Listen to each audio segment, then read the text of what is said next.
Hello. आज पढ़ेंगे हम लोग पीपीसी। इसका फुल फॉर्म क्या होता है? Production possibility curve. अब ये जानते हैं ये होता क्या है? Refer to the graphical representation of possible combination of two goods that can be with the given resources and technology. The production possibility curve also show the choice of society between two products. मान लीजिए हमारी factory में 1000 ton plastics है, तो plastics को हम दो चीज़ में यूज़ कर सकते हैं, या वो चेयर बनाने में या वो टेबल बनाने में। तो चेयर बनाने में, टेबल बनाने में तो हम लोग पहले देखेंगे कि मार्केट्स में मतलब कि कितना चेयर का डिमांड कितना है और टेबल का डिमांड कितना है। तो फिर हम लोग अगर मान लीजिए कि दोनों का डिमांड सेम है तो देखेंगे कि प्रॉफिट किस में ज़्यादा है, चेयर बेचने में या फिर टेबल बेचने में। तो उसके हिसाब से हम लोग चूज़ करेंगे। तो अब हम लोग देखते हैं पीपीसी।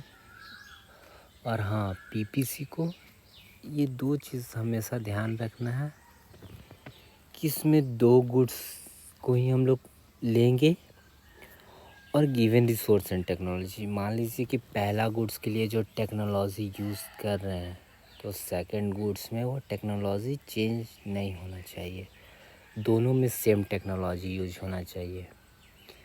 अब इसको किस किस नाम से जानते हैं? तो इसको जानते हैं हम लोग production possibility frontier, production possibility boundary, transformation curve, transformation boundary, transformation frontier. तो ये सब थोड़ा ध्यान में रखिएगा। मान लीजिए आपसे क्वेश्चन में पूछ दिया व्हाट इज़ ट्रांसफॉर्मेशन बाउंड्री, तो आप तो बोलोगे कि आप पीपीसी पढ़ के गए हो, ट्रांसफॉर्मेशन बाउंड्री कहाँ से बता दूँ। तो ये ध्यान में रखिएगा। अब एजम्पशन ऑफ पीपीसी जान लेते क्या होता है। तो पहला पॉइंट है इसका, the amount of resources in economy is a fixed but this resources can be transfer from one use to another.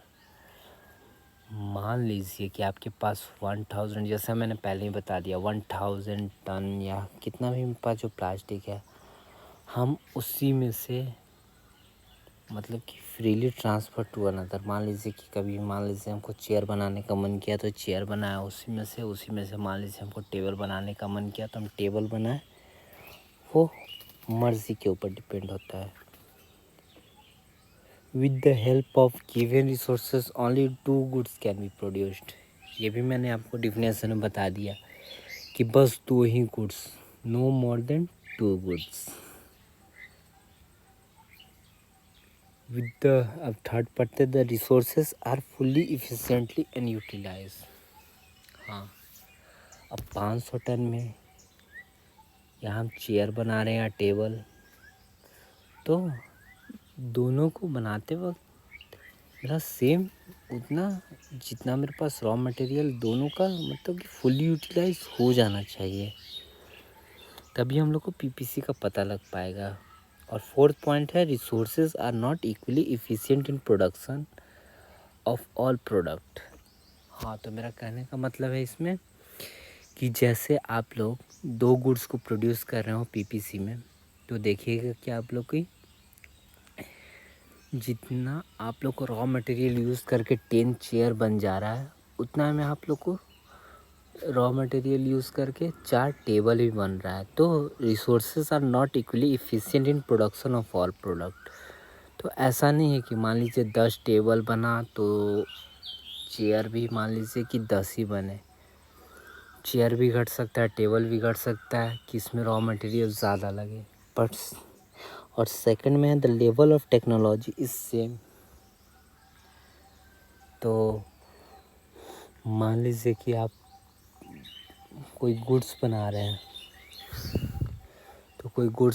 हैं, तो वुड मान लीजिए आपके पास, आपने एक लार्ज क्वांटिटी में लकड़ी खरीदा और कुछ लकड़ी को आप हैंडमेड तरीक़ा से बना रहे हैं, कुछ लकड़ी को मशीन से बना रहे हैं। मशीन से उसमें डिज़ाइन बनवा के बेच रहे हैं या किसी को हैंडमेड बना रहे हैं। तो ऐसा नहीं होता है पीपीसी। पीपीसी में ये है कि दोनों अगर बन रहा है तो लेबर से ही बने या फिर वो मशीन से बने, मतलब लेवल ऑफ टेक्नोलॉजी सेम होना चाहिए, दोनों में चेंज नहीं होना चाहिए। अब देखते हैं पीपीसी का शेड्यूल क्या होता है। अब ये हम लोग ले लिए वीट को और ये हम लोग ले लिए राइस को। मान लीजिए आपका खेत है तो उसमें आप सोच रहे हैं कि वीट प्रोड्यूस करें या राइस प्रोड्यूस करें। तो आप जब वीट 1 यूनिट प्रोड्यूस कर रहे थे तो राइस कितना 20 यूनिट प्रोड्यूस हो रहा था, ये देखिए। और फिर हम लोग वीट 2 यूनिट प्रोड्यूस करें तो राइस कितना 18 यूनिट प्रोड्यूस हो रहा था। तो इस हिसाब से इसका पीपीसी का ग्राफ बना। अब हम लोग जानेंगे shape of PPC. It is a downward sloping curve. ये देख सकते हैं, ये है डाउनवर्ड स्लोपिंग कर्व और concave to the point of origin.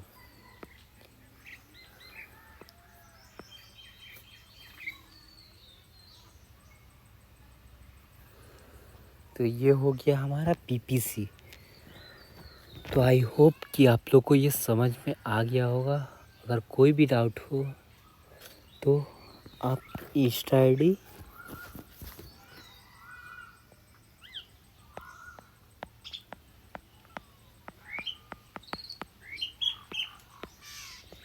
Satish killer 80 पे आप भेज सकते हैं। विदिन 24 आवर्स आपको आपके क्वेश्चन का आंसर मिल जाएगा।